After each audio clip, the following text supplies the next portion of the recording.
People look at my wrinkled hands and think my life is already over. They don't know these hands once trembled with fear and later learned how to fight it. This is not a fairy tale. This is the true story of how I survived pain, silence, and trauma, and why I chose to live when giving up felt easier. I am an old woman now. My hair has turned the color of winter ash, and my knees ache when the rain is coming. Most days, I sit by the window with a cup of weak tea, watching the world hurry past me as if it has somewhere important to go. No one looks at me twice. I am invisible, and in many ways, that invisibility feels earned. But I wasn't always old. I wasn't always quiet. There was a time when I believed life would be kind if I worked hard enough, if I stayed polite enough, if I kept my head down and my mouth shut. That belief was taught to me early, pressed into my bones like a rule that could never be questioned. I grew up in a small, dusty town where women learned to endure before they learned to dream. Pain was not something you spoke about. Pain was something you swallowed.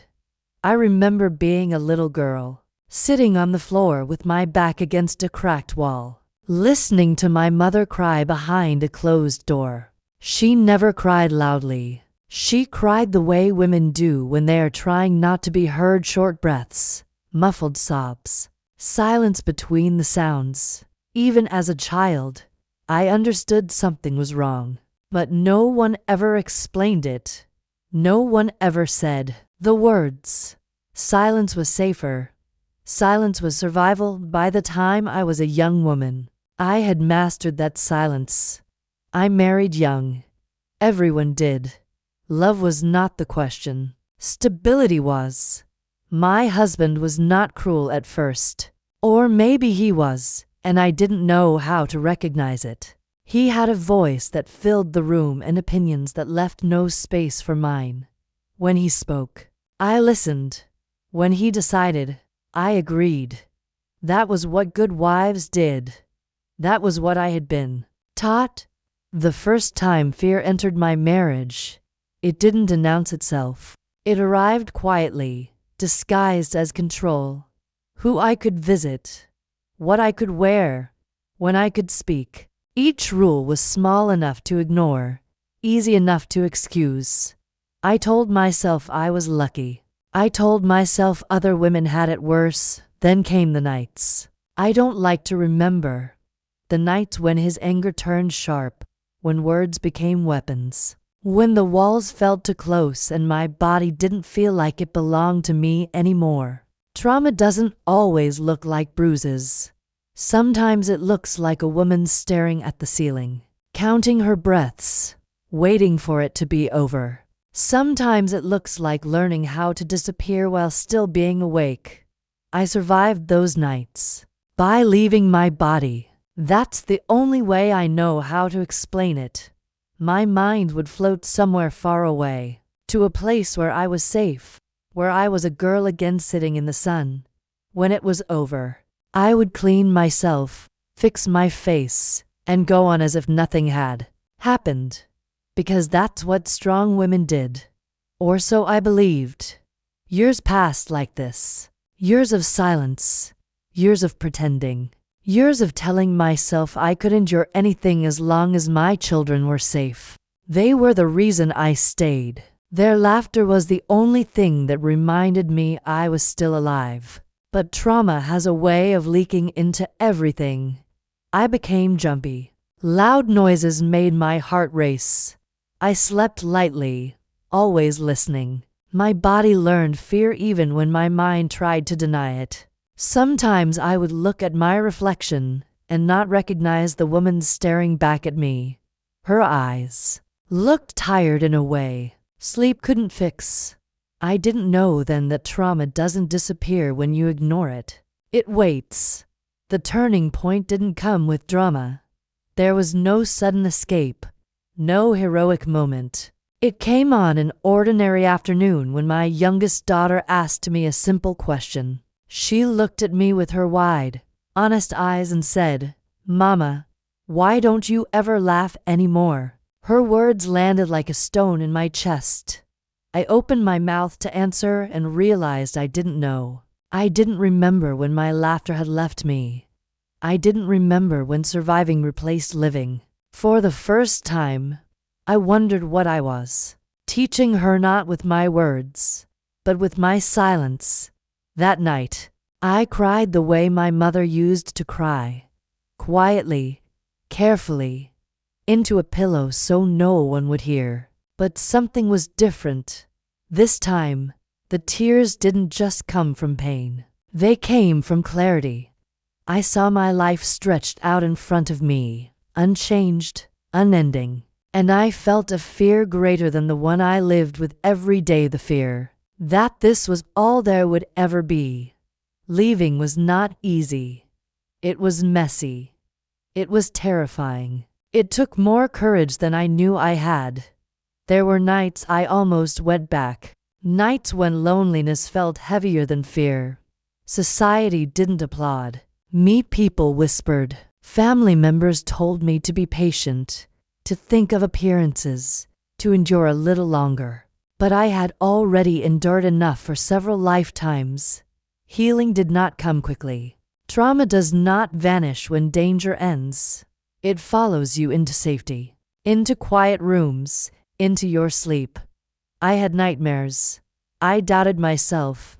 I blamed myself. Some days, getting out of bed felt like a victory. What saved me was something small and unexpected choice. The choice to speak, even when my voice shook.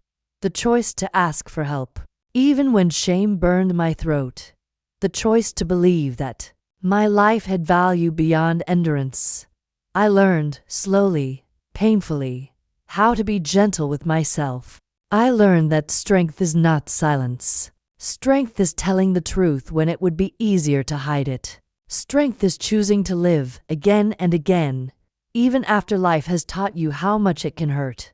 Now, when I sit by my window, I don't feel invisible anymore.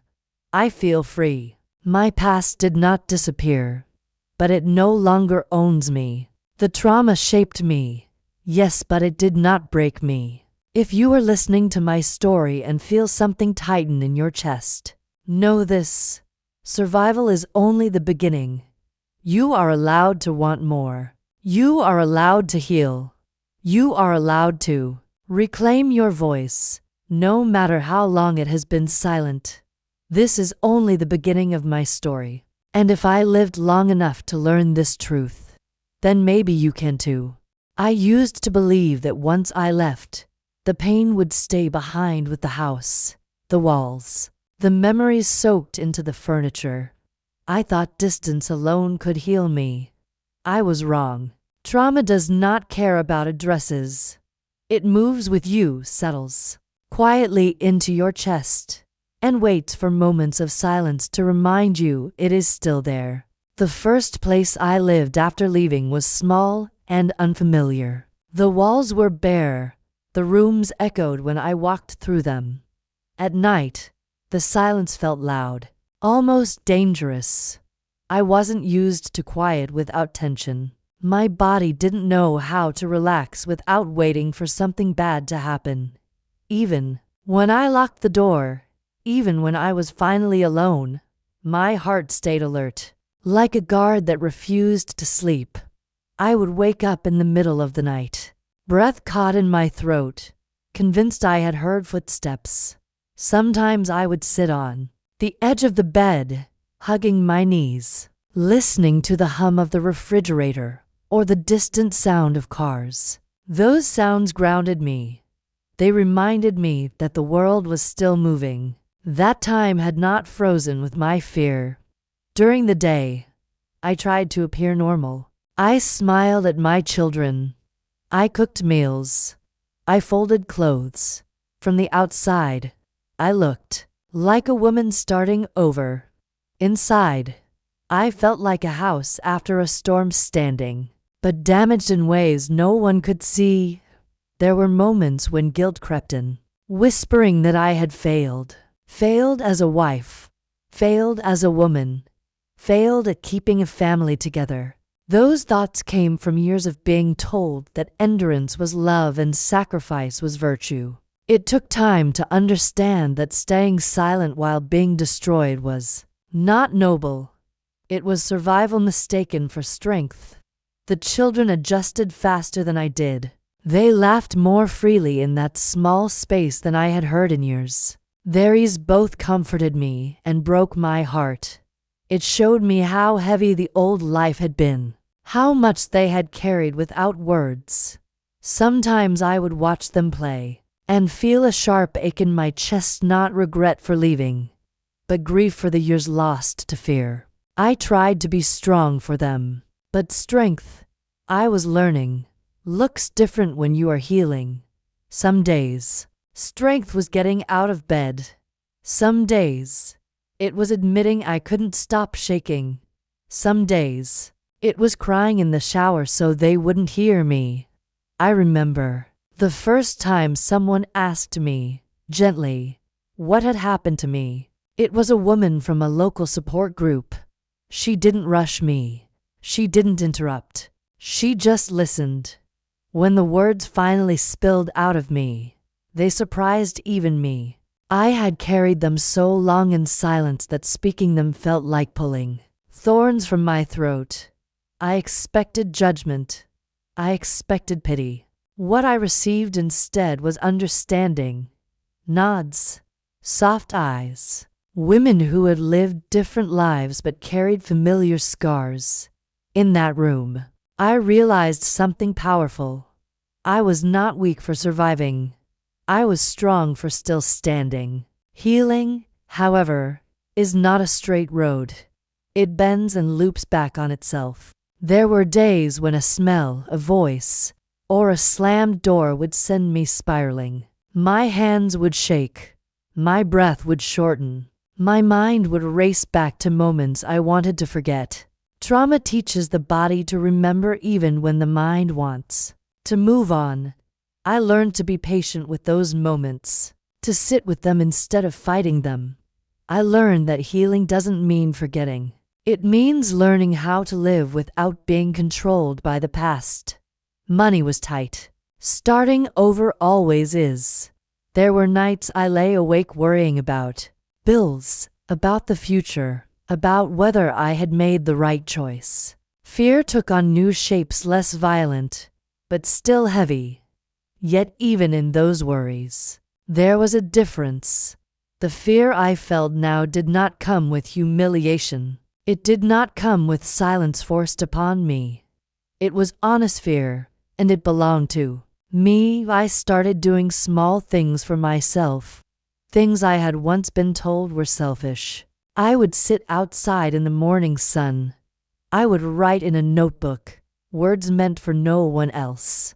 I would allow myself moments of rest without guilt. Each small act felt like reclaiming a piece of myself I had given away. There were setbacks. There always are. Some nights, loneliness wrapped around me tighter than any past memory. I missed the idea of family more than the reality of it. I questioned whether anyone would ever see me as whole again. Trauma has a cruel way of convincing you that you are permanently damaged. But slowly, something inside me began to shift. I noticed that my laughter returned in small, unexpected bursts. I noticed that my shoulders no longer lived up near my ears. I noticed that I could sleep for longer stretches without waking in panic. These changes were subtle, but they were real. They were signs of a woman learning how to exist without fear as her constant companion. One evening, my daughter sat beside me and leaned her head on my shoulder. "You look happier," she said softly. I swallowed hard. Happiness still felt like a fragile thing, something I didn't want to name too loudly. But I realized she was right. I wasn't just surviving anymore. I was beginning to live. I began to understand that my story did not end with trauma. Trauma was a chapter, not the whole book. And for the first time in my life, I felt something unfamiliar but beautiful: hope. Not loud, not dramatic, just a quiet belief that tomorrow could be better than yesterday. I didn't know then how much strength I would still need. I didn't know how many lessons were still waiting for me. But I knew this. I had chosen myself, and that choice, small as it seemed, was the most powerful thing I had ever done. As time passed, I began to realize that freedom is not a moment, it is a process. Leaving had given me safety, but safety alone did not give me peace. Peace had to be learned, practiced, sometimes fought for, and learning it meant facing parts of myself I had buried long ago. There were days when I felt strong, capable, even proud of how far I had come. On those days, I would walk through the market with my head held higher, my steps more confident. I would speak without apologizing for my existence. I would feel, briefly, like the woman I might have been if fear had not shaped my early years. And then there were days when everything collapsed inside me. A careless comment, a raised voice, a memory triggered by something as small as the smell of soap or the sound of keys dropping on a table. Suddenly I would be back there, heart pounding, breath shallow, my body reacting before my mind could catch up. Trauma does not ask permission before it revisits you. I used to hate myself for those moments. I told myself I should be over it by now, that enough time had passed, that stronger women would have healed faster. But healing does not run on a schedule. It unfolds at its own pace, and forcing it only deepens the wounds. One afternoon, after a particularly difficult night, I sat on the floor and cried until my chest hurt. Not the quiet, careful crying I had mastered in my marriage, but raw, open sobs. I let myself feel everything I had denied for decades: the anger, the grief, the betrayal, the exhaustion. It terrified me how deep those feelings went. But when the tears finally slowed, something unexpected happened. I felt lighter. That was the moment I understood that I had been afraid of my own emotions. Afraid that if I let them out, they would consume me. But they didn't. They passed through me, leaving space behind. Space for breath. Space for understanding. I began to talk more openly in the support group. I stopped minimizing my experiences. I stopped saying it wasn't that bad or others had it worse. I started telling the truth. And every time I did, I reclaimed another piece of myself. One woman in the group once said, "We were trained to survive, not to live." Her words stayed with me. I realized how much of my life had been spent bracing for impact, preparing for the next emotional blow. Even in safety, my body remained on guard, as if peace were temporary. So I started retraining myself. Slowly, patiently, I learned how to set boundaries, something I had never been taught. Saying no felt uncomfortable at first, almost dangerous. My heart would race. My voice would shake. But every time I held that boundary, nothing bad happened. The world didn't end. No one punished me. That realization alone felt revolutionary. I learned how to ask for what I needed without apology. Rest, time, space, respect. These were not unreasonable demands. They were human ones. And honoring them made me feel, for the first time, like I was on my own side. There were moments when I mourned the years lost to fear. I grieved the woman I might have been, the dreams I never chased, the confidence I never developed. That grief was heavy, but it was honest. And honesty, I discovered, was a form of healing. I also began to notice how my healing affected my children. They watched me speak up. They watched me cry without shame. They watched me rebuild. And in doing so, they learned lessons I never had. Lessons about self-worth, resilience, and the power of truth. One evening, my son asked me why I looked so tired but peaceful at the same time. I smiled and told him that sometimes healing is exhausting, but it's the good kind of tired, the kind that comes from growth, not fear. There were setbacks, of course, moments when self-doubt crept back in, moments when loneliness whispered that it would be easier to return to what was familiar, even if it was painful. But those thoughts no longer controlled me. I had learned to recognize them for what they were, echoes of a past that no longer defined me.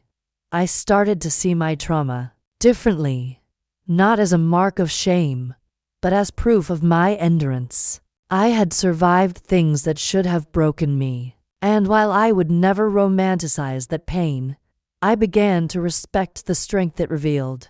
For the first time, I allowed myself to imagine a future that wasn't shaped by fear, a future where I could choose joy without guilt, where I could rest without justification, where I could love without losing myself.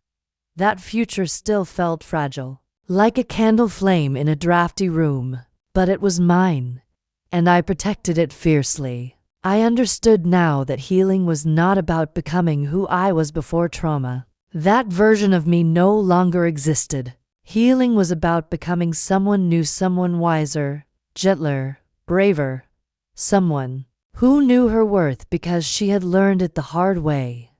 And in that understanding, I found a quiet, unshakable strength, the kind that doesn't shout, the kind that stands, even when it trembles.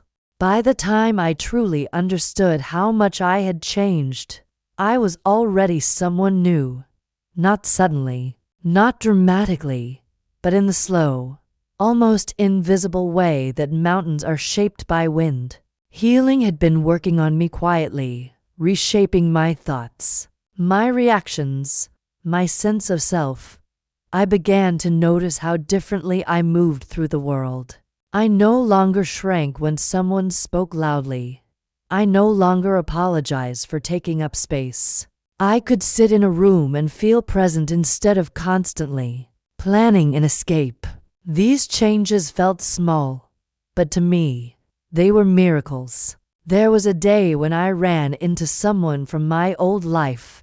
They looked at me carefully, as if searching for the woman they used to know. I could see confusion in their eyes. I smiled politely, exchanged a few words, and walked away without my heart racing. Later, I sat down and cried, not from fear, but from relief. I had faced the past, and it no longer had power over me. Still, healing continued to test me. There were moments when anger surfaced unexpectedly, not the explosive kind, but a deep, aching anger for all the years I had been told to endure instead of escape. I felt angry at the systems that protected silence, angry at the advice that told women to be patient instead of safe, angry at myself for believing I deserved less. For a while, that anger frightened me. I worried it would turn me bitter.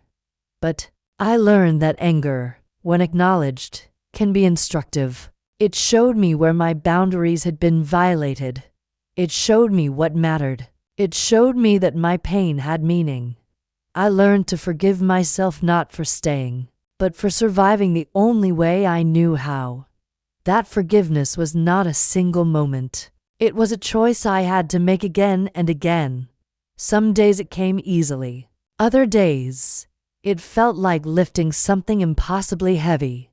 But each time I chose it, I felt a little more whole. I also learned that healing doesn't mean you stop needing others. Independence is not isolation. For so long, I had associated needing help with weakness. Now I understood it as connection. I allowed myself to lean on friends, to accept kindness without suspicion, to trust slowly but sincerely. One afternoon, I sat with another woman who was just beginning her journey. She looked at me with the same fear I once carried and asked, How did you do it? I wanted to give her a simple answer, a clear path. But the truth was messier. I told her I did it one small choice at a time. One honest breath. One brave step. One refusal to give up. As I spoke, I realized something profound. My story, once a source of shame, had become a source of strength not just for me, but for others. The pain I had survived was no longer wasted. It had become a bridge. I began to speak more openly, not because it was easy, but because it was necessary. Silence had nearly destroyed me. Truth, even when it shook, saved me. Each time I shared my story, I felt less alone, and I saw others feel the same. There were still quiet nights when memories visited me uninvited. Healing does not erase the past, but those memories no longer controlled my present. They were reminders of how far I had come, not chains pulling me backward. I started to feel gratitude not for the trauma, never for the trauma, but for the strength I had discovered in its aftermath. I was grateful for my resilience, for my capacity to rebuild, for the wisdom earned through suffering. I had lived many lives within one lifetime, and each had taught me something valuable. As the years passed, I watched my children grow into confident, compassionate adults. I saw in them the freedom I had fought for. They were unafraid to speak their minds, unashamed to ask for help, unwilling to accept less than they deserved. Knowing I had helped shape that gave my life a deep, steady meaning. Now, when I look back, I don't see a woman who was broken.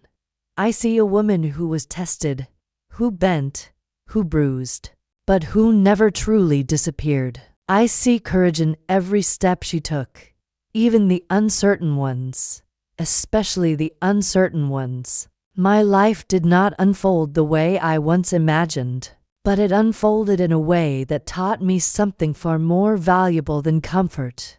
It taught me truth. It taught me resilience. It taught me that no matter how long you have lived in silence, your voice is still yours. And I carry that truth with me now, like a quiet flame that never goes out. I am an old woman now, and time has softened my edges. My hands shake sometimes when I pour tea, not from fear anymore, but from age. My reflection has changed, but when I look closely, I finally recognize the woman staring back at me. She is not perfect. She is not untouched, but she is whole. There was a time when I thought survival was the greatest achievement a woman like me could hope for. I thought if I made it through the day without breaking, that was enough. And for a long time, it was. Survival kept me alive when life tried to convince me I didn't matter. But survival, I learned, is only the beginning. Living comes later, when you finally believe you deserve it. As the years passed, I learned to live gently. I stopped punishing myself for being tired. I stopped questioning whether my pain was bad enough to count. Pain does not need permission to be real. Trauma does not require comparison to be valid. What happened to me mattered because it happened to me. I learned how to sit with myself in silence without fear. At first, silence had been dangerous. Silence had meant waiting, bracing, enduring. Now, silence meant peace. It meant I could hear my own thoughts without flinching. It meant I could breathe deeply without my chest tightening. That kind of quiet is something you earn through courage.